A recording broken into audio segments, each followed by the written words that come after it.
Hi, everyone. Welcome to Our Two Cents. I'm your host, Clinton Smith. I'm also the CEO of GCES. I'm here today with Galen Bargerstock, who's the president of GCES, financial advisor, and also the founder of GCES. Today, we're going to be talking about where we come from, and we're going back to our roots and talking about federal employees. So if you're a federal employee out there watching, just understand we've got you covered. Galen, how are you? Good. How are you today, Clint? It's another great day. Great day. Yeah, still sunny. Yeah, still sunny. So I know we've been talking about federal employees literally since we started our company, guys. We started our company in 2010, and we dealt primarily with federal employees for the first 11, 12 years. You know, we realized through that process that we could help more people than just federal employees. And a few years ago, we opened ourselves up to working with everyone rather than just federal employees, but federal employees is where we started. We love federal employees. They've done amazing things for us because we've always been there to help them understand all the things that they have for retirement. And honestly, I think we liked it the most because they really need our help. They need our help, an extreme amount of our help, because there is no real HR department on staff anymore. A lot of them are call centers in other states. So you might work in Pennsylvania and your call center for HR is in North Carolina, for instance. So that people don't have somebody there anymore because times have changed. Yeah. Now, if you're at home watching and you're not a federal employee, keep on watching, because there is going to be some stuff in here that we talk about that might apply to you. If you know a federal employee, definitely give them our number, 888-391-3465, and we can help them out understanding all the things about retirement. But let's back it up. Who is a federal employee? Federal employees, yeah. Who are they? Well, the post office, you have the VA, the FBI, USDA, Social Security office itself is federal, and then also military is also federal employees. So guys, and that's just a small portion of the list of people that are federal employees. There are federal employees in every city, every town, every state in the entire country. There are tons of them. And we know this because we worked with them for so long. Yeah. So postal employees, VA employees, military personnel, all of those people fall into this category. They're either going to be FERS, which stands for the Federal Employees Retirement System, or CSRS, which is also referred to as civil service. Civil service retirement, correct. Now, when did they change from civil service over to FERS? 1984, and that was like the government seemed to have a huge hiring wave in 1984, 1985, but that is when the FERS, first version of the FERS pension came out, because there is a newer version now, but 1984 is when it happened. Yeah. So a lot of times people ask, what is it that we do for federal employees? Pretty much at this point, there is not anything that I won't do for a federal employee. I like to say that, federal employees kind of trained me to do my job. People would ask me a question. If I didn't know the answer at the beginning, I learned it, I found out, and then now I do it. So we do anything from hire to retire, the paperwork in, the processing, disability retirement, everything. Yeah. So guys, we do a full financial review. We go over everything that a federal employee could have or need or want. We have products specifically designed for federal employees. And not only that, we do a full report that goes over every aspect of a federal employee's retirement. Correct. And it's honestly been an amazing time working with federal employees, because federal employees don't know anything about their benefits, guys. You have Social Security call, you have the TSP to call. What's the other one? You have Social Security, you have your HR, which is your pension, and then you have the TSP.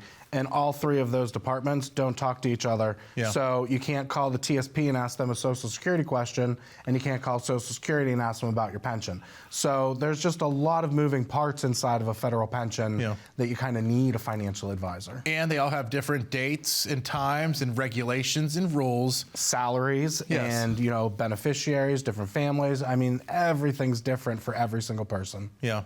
So guys, if you're a federal employee and you're at home, we're actually going to be offering a free copy of our book to anyone that calls in. If you're a federal employee, it'd probably be a much better read for you than someone that's not. But it's a story of Carl and Barb, written by Galen and myself. And it basically goes through what it's like to be a federal employee and go from hire to retire and what the process is like.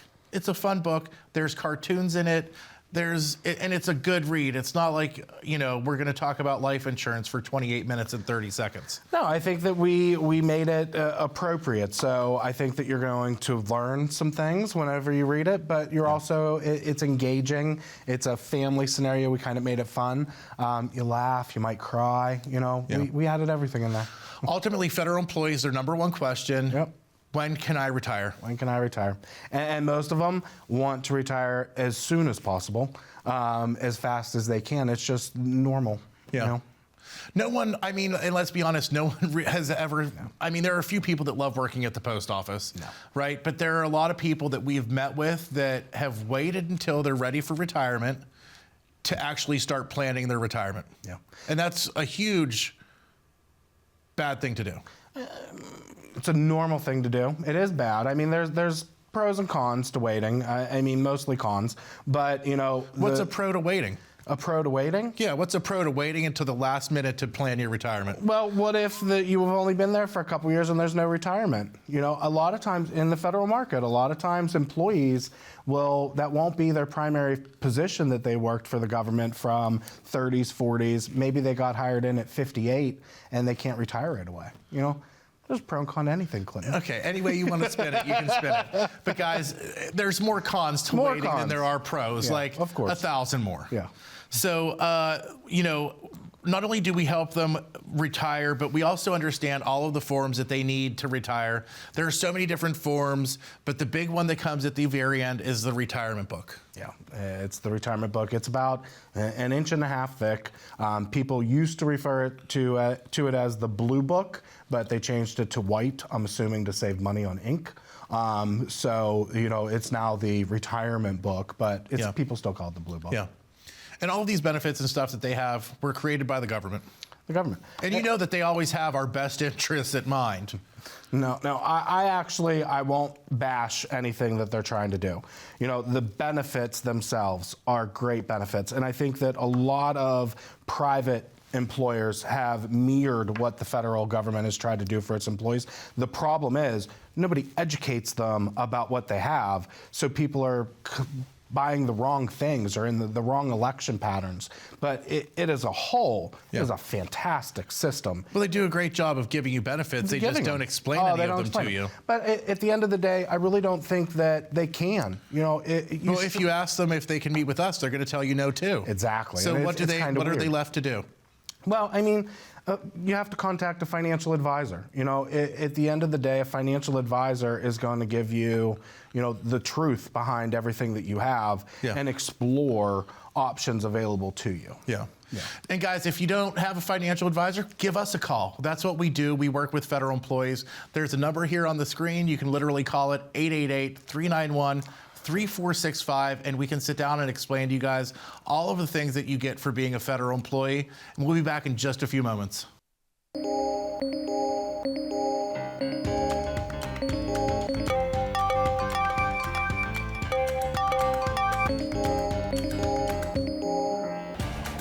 Good morning, Ben. Good morning, Ben.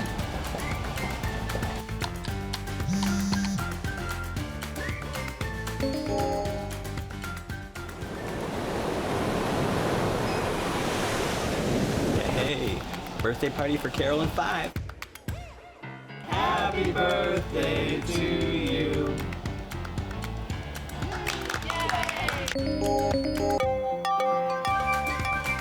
Good morning, Ben. Happy Monday.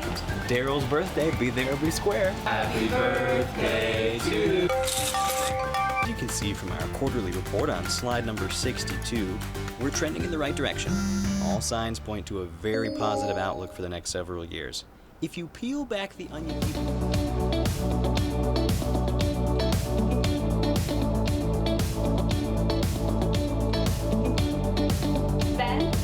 Ben, do you have anything to add? The work never seems to end until the day it finally does. Call today to get your free written financial plan so you may live every day to the fullest and enjoy the retirement of your dreams. Preparing families for retirement, GCES. Guys, welcome back to Our Two Cents. I'm your host, Clinton Smith, and I'm here with Galen Bargerstock, President and Financial Advisor at GCES. And today we are talking all about getting back to our roots and federal employees, where we started our company. So Galen, I don't know if people even know. Tell them, what does GCES stand for? GCES is for Government and Civil Employee Services. So that's where we started. That is where we started. And anyone that knows us knows about our book, The Story of Carl and Barb. It's an awesome story about what it's like to retire from the post office. And it's a fun read, and we're offering it today. You can call the number on the screen, and we will send you out a copy. No obligation to even have an appointment to find out more about what we do and see what it's like to work with us. And Galen, we've talked about who federal employees are, what we do for them. What are some current health issues or current issues that federal employees are facing regarding their benefits in retirement? Oh, geez. The biggest one today is one that I'm still actually uncertain about because it hasn't come down yet, is health insurance. So 2025, there is going to be changes in the federal healthcare system for federal employees once they're retired. Yeah. You know, and everybody is up in arms because we don't know today what to tell people. We know it's changing, and we're going to, hit the ground running as soon as we know, but it is going to be different. Something's going to change. Now, I know we've talked about federal employees. What's the big difference between what does a federal employee have that other people on the outside might not have? A pension. Pensions are, a thing, I don't want to say a thing of the past because there are places with pensions, but a lot of smaller employers aren't going to have a pension. They're going to have, 401ks, simple IRAs, things like that for their employees. But the federal government does have a pension for its employees. Yeah. And guys, I know this. FERS is the newer version. It started in 1984. If you think back historically to 1984 and around that time, pensions were going downhill. Companies were starting to not use pensions, and the government even realized that too. And that's where they added in the thrift savings plan into the FERS retirement plan in order to make it not so heavy and reliant on the pension. Correct. Yeah. Before that, the civil service pension was 100% a pension plan. There was no Social Security. There was no 401k or the thrift savings plan, the retirement savings plan. And in 1984, they did switch that, and they took the burden off of the pension, put a little bit into the Social Security, and a third into the investments. Yeah. So another difference, federal employees also have health care benefits that last into retirement. Yeah, health care benefits to last your lifetime. That's the way it stands right now. I don't think that's going to change. I just think some of the situations and prices, you might have to pick up Medicare Part B now. So as a federal employee, what is it that they need to do to make sure that they're going to be able to maintain health coverage into retirement? The biggest thing for right now, the health insurance, to maintain health insurance coverage into retirement, is you have to be in a health plan for the last 5 years. It doesn't have to be the same health plan. You just have to be in one federally sponsored health plan for the last 5 years of employment to port that over to retirement. And what about your spouse? Is spousal coverage then too? You can add the spouse on at any time as long as you yourself have had that coverage for the last 5 years, because a lot of times maybe you're in a single plan because your spouse works somewhere else where health insurance might be cheaper, but when retirement comes around and you're talking about the rest of your life, it might be cheaper to go on the federal employees health plan. So, and I know that you've done this where you literally add on a spouse the last day before they retire. No, so you have to add them on during an open enrollment season unless they are qualifying at life event. But usually open enrollment season will happen in November. Every single year, even after you retire, you can change health plans. You're not locked into the same health plan now. Excellent. So I know that that's some of the other benefits. One of the other things that is regarding Social Security that a lot of federal employees ask us about. Some of people know about it, some people don't. But if you're 56 years old with 30 years of service, you're able to retire at the age of 56. And tell me how it's called offset Social Security or supplemental Social Security. Can you tell everyone how it is that works? There's multiple names for it. It's a supplemental Social Security. They did move it from age 56 to 57 based on age. So that's another thing where everybody's going to be a little bit different. I'll know whenever I meet with you. But as long as you are, 57 or minimum retirement age and you have 30 years of service, you are allowed to retire at that point and collect your pension, you will get a supplemental Social Security, which is a percentage of your Social Security until you reach 62. At that point, it just stops. It's up to you if you want to collect Social Security because you're not obligated to. You could let that grow as it goes on. Yeah. But that supplemental is a great benefit for federal employees because you can retire earlier and get a percentage. It's not actually Social Security that's paying it. It is the FERS pension, but it follows every rule and guideline, Clinton, of it. And do they make the same reduced amount for the rest of their life? They do not. So, that is just a supplemental Social Security to get them by to 62. Once you reach 62, it's up to you if you want to collect or not. Do you think that's the biggest common misconception about the offset Social Security? In the past, it has been. A lot of people think that if they do take the supplemental Social Security, it's going to be reduced for the rest of their life. Technically, at 62, if you're collecting it, it's reduced in the aspect of it's the lowest age that you can take it. Yeah. It's not your standard age, which is 67 now. So how does it? So let's say somebody retires at 56, but you've told us before that they can't touch their investments until 59 and a half. Correct. How does that work? So the TSP actually waives that. So if a federal employee has the minimum retirement age and the years of service, you do not have a penalty if you withdraw directly out of the thrift savings plan before 59 and a half. The thing that I always emphasize to people is it is just out of the thrift savings plan. If you move that TSP and do a rollover and roll it into another investment, you are now under the investment rules of 59 and a half. So there's finesse with everything. You might want to leave some money in to get you by from 56 to 59 and a half, roll out the rest, protect it. 30 days, no matter what, 30 days after you retire, if you're under 59 and a half, you can take control of that investment and you can do a rollover and roll it out into something that you choose on your terms. So to sum that all up, literally they just have to wait 30 days and then they can take control of it.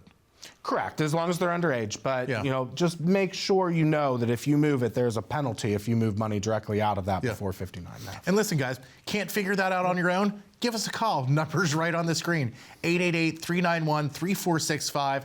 We will tell you guys all of the stuff about what you need to know about offset Social Security. It's really not that difficult. Galen has worked with thousands of people and thousands of federal employees to help them understand these things.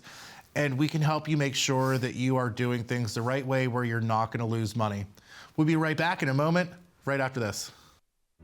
As a good saver, you've been putting away money during your working years. Studies find that the biggest fear of retirees is running out of money.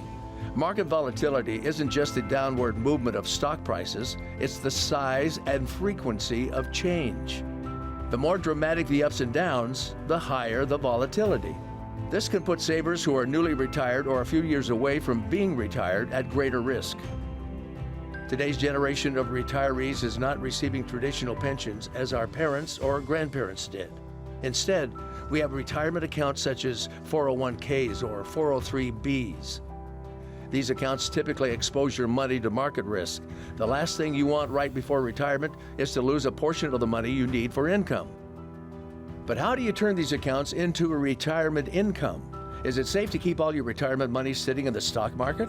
The last thing you want is to lose a portion of the money you need for income due to market loss. By working with a financial professional, you can learn how to turn a portion of your savings into an income stream for life and income for the life of your spouse if you're married. We all have moments in our lives when we wish we had taken action sooner. Don't let procrastination reign on your retirement parade. Act now before it's too late. Please call our office to set up your no-cost, no-obligation retirement income review today. Preparing families for retirement. GCES. Everyone, welcome back to Our 2 Cents. If you're just tuning in with us, today we were talking about federal employees. Federal employees is where we started GCES, and we've worked with thousands of federal employees in over 39 states, and we understand the ins and outs of federal employee retirement. If you are a federal employee or if you're tuning in today and you want to learn more about what it is like to work with us, give a call to the number on the screen. We're actually offering a free copy of our book, The Story of Carl and Barb, to anyone that calls in with more interest. We'll send you out a book. You can get to learn what it's like to work with us. And Galen, what did you think about the book when we wrote it? was an experience, trying to do it. I think that actually getting the book written was the easiest part, which people would think that might be the hardest part. I think it is the editing and the illustrations and everything else that went on for the final copy. Yeah. I think that was the stuff that was a little unexpected for me. Yeah, no, guys, I said this earlier. Our book is fun, Yeah, right? it is. There's also cartoons in it, if you like cartoons. Carl and Barb are the characters inside of our logo, and they are hypothetical situations and experiences that we've seen when working with federal employees. It's a combination of that, and it really tells you what it's like to work with us. So we talked all about federal employees, right? We've talked about what they have, who they are, what's different from them to other people. We haven't talked so much, though, about their investments. I want to dive into that. It's called the Thrift Savings Plan. Yeah. Can you tell me about it? Yeah. The Thrift Savings Plan is essentially the federal government's employer plan, where they're going to put in 1% for free, whether you do anything or not. 1, 2, and 3% is dollar for dollar, and 4 and 5% is 50 cents on the dollar matching. So it's pretty much 5 for 5 matching. Why do they confuse you and make it all that weird dollar for dollar? First percent is free. I wish I could 4 tell is you that. 0.5%, 5 is the other half. I don't know. It is confusing, but at the end of the day, it's 5 for 5. I think they do that because back in the day in 1984, people weren't putting in and weren't confident because nobody knew what a TSP could have done. So they were just giving them 1% for free regardless, just to get their feet wet. I think that might be I it. honestly think they just try to make it confusing to confuse people. Right. Well, let me ask you a question, Clint. Did you have a TSP? I did, in the military. And did you know anything about it? Did they tell you anything about it? I knew everything because. Oh, yeah? Yeah, I knew it all. Really? Yeah, absolutely. Okay. 100%. I knew everything. You did?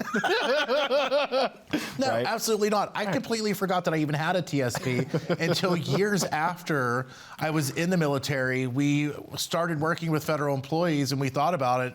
And I was like, hey, I think I still have my TSP. And I do. You do, I yeah. still get statements. I actually made money last year in it. Yeah. Because we didn't forget about it. We actually brought it back into life and gave it a little bit of, fallicated again. Yeah.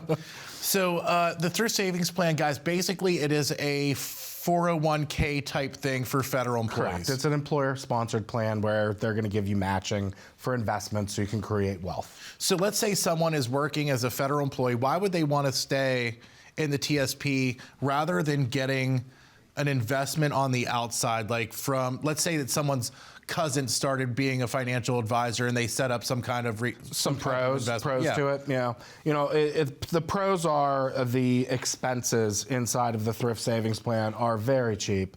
It is dirt cheap management, and you have options and you have target date retirements. It's just like most 401ks.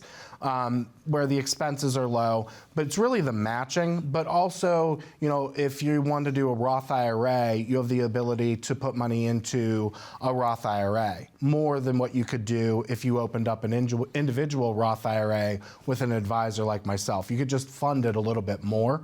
When I say that, the other thing that I would want to bring to light is no matter if you put in 5% just to the Roth and not to the traditional, you're only getting matched that money in the traditional. So they're only going to match it in the traditional, but you could really max out a Roth IRA and put $22,000 a year into it. So with the TSP, what are some other what are the other benefits while people are working with the TSP? It comes to pretty much, like I said, the cost. It's cheap. It is easy to understand, but you want that matching money and you want your investments to grow as much as you can on your younger years. So as a financial advisor working with federal employees, I've always taken the stance where we're going to maximize everything you can do with the employer because of the expenses behind everything. If you need something on top of that in the outside world, we're going to address it. Yeah.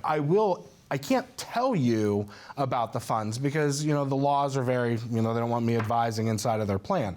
But I can educate you on what the G fund, the S fund, the I fund are, and let you know and make educated decisions on where you should be investing inside of it. Now, I know an important thing because a lot of people will set stuff up when they're hired. Yep. What is the set it and forget it funds?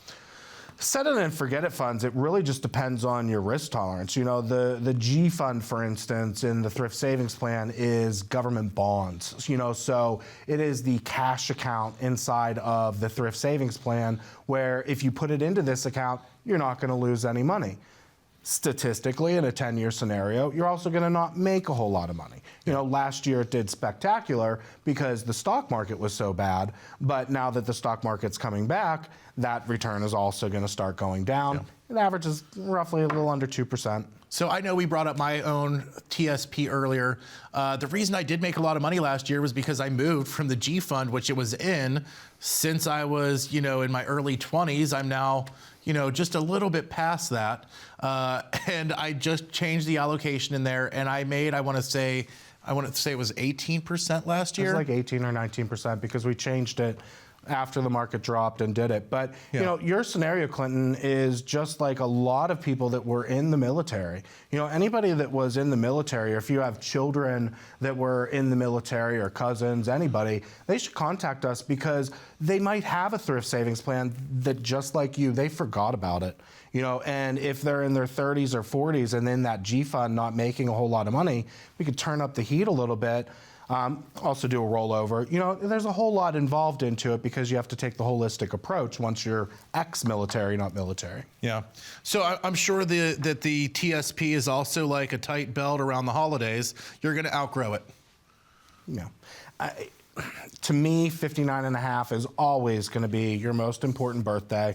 I do consider it a birthday because that is when you can take control of your financial, all the TSP, and then create the actual plan for retirement that's going to take you on through the rest of your life. Yeah. So you're saying everyone around 59 and a half, that's time to pull the money out of the TSP and put it somewhere else. Correct. We're going to have a conversation about it. I'm not going to say 100% that you need to pull it out of there because there have been instances where I say, no, you should leave that in the thrift savings plan, because that's the correct thing to do. 99% of the time, though, no, you got to pull it. Yeah. So guys, we're here to do the right thing for our clients. Galen just said that he doesn't always recommend a sale. Sometimes it's better to leave your money inside of the TSP. And that's why we do what we do. We want to sleep at night. We want to make sure we're doing the right things for our clients. You can get a copy of our book just by calling in today, a free copy of our book with no obligation. The number is 888-391-3465. Guys, this has been a great episode of Our 2 Cents, and we will see you guys soon. I hope you all have a great week, and give us a call.